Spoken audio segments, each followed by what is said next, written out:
بسم اللہ الرحمن الرحیم۔ معزز سامعین غرامی، آج تک آپ نے ابلیس کے بارے میں سنا ہوگا کہ انسان کو ہمیشہ عبادت سے گمراہ کرتا ہے۔ آج کا واقعہ اتنا عجیب ہے کہ جسے سن کر آپ حیرت میں پڑ جائیں گے۔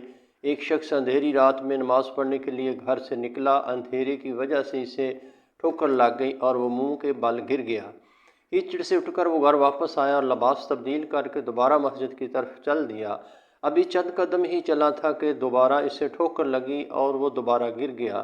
کیچڑ سے اٹھ کر وہ پھر دوبارہ اپنے گھر گیا، لباس بدلا اور مسجد جانے کے لیے دوبارہ گھر سے نکلا۔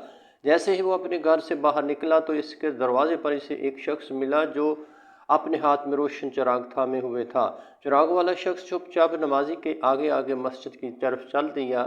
اس مرتبہ چراغ کی روشنی میں نمازی کو مسجد پہنچنے میں کسی قسم کی دشواری کا سامنا نہیں کرنا پڑا۔ وہ خیریت سے مسجد پہنچ گیا۔ مسجد کے دروازے پر پہنچ کر چراغ والا شخص رک گیا۔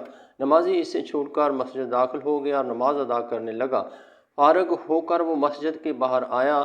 چراغ والا شخص اس کا انتظار کر رہا تھا تاکہ اس نمازی کو چراغ کی روشنی میں گھر چھوڑ آئے۔ جب نمازی گھر پہنچ گیا تو اور نمازی نے اجنبی شخص سے پوچھا، آپ کون ہیں؟ اجنبی بولا، سچ بتاؤں تو میں ابلیس ہوں۔ نمازی کی تو حیرت کی انتہا نہ رہی۔ نمازی سوچنے لگا، اے ابلیس، شیطان کیسے مجھے مسجد تک چھوڑ سکتا ہے؟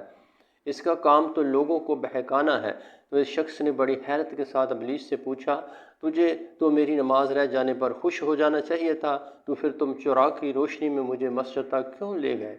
ابلیس نے جواب دیا، جسے سن کر وہ شخص بھی حیران رہ گیا اور آپ سب بھی حیرت میں پڑ جائیں گے۔ ابلیس نے جواب دیا کہ جب تمہیں پہلی ٹھوکر لگی تو اللہ تعالیٰ نے تیرے سارے گناہ معاف فرما دیے۔ سبحان اللہ۔ جب تجھے دوسری ٹھوکر لگی تو اللہ تعالیٰ نے تیرے پورے خاندان کو بخش دیا۔ مجھے فکر ہوئی کہ اگر اب تو ٹھوکر کھا کر گر گیا تو اللہ تعالیٰ تیرے سارے گاؤں کی مغفرت نہ فرما دے، اس لیے چراغ لے کر آیا ہوں، تم بغیر گرے مسجد تک پہنچ جاؤ۔ اس شخص نے جیسے ہی یہ بات سنی، اس نے اللہ تعالیٰ کی بارگاہ میں اپنا سر جھکا کر اللہ کا شکر ادا کیا۔ تو دوستو، یہ ہے اللہ تعالیٰ کی شان۔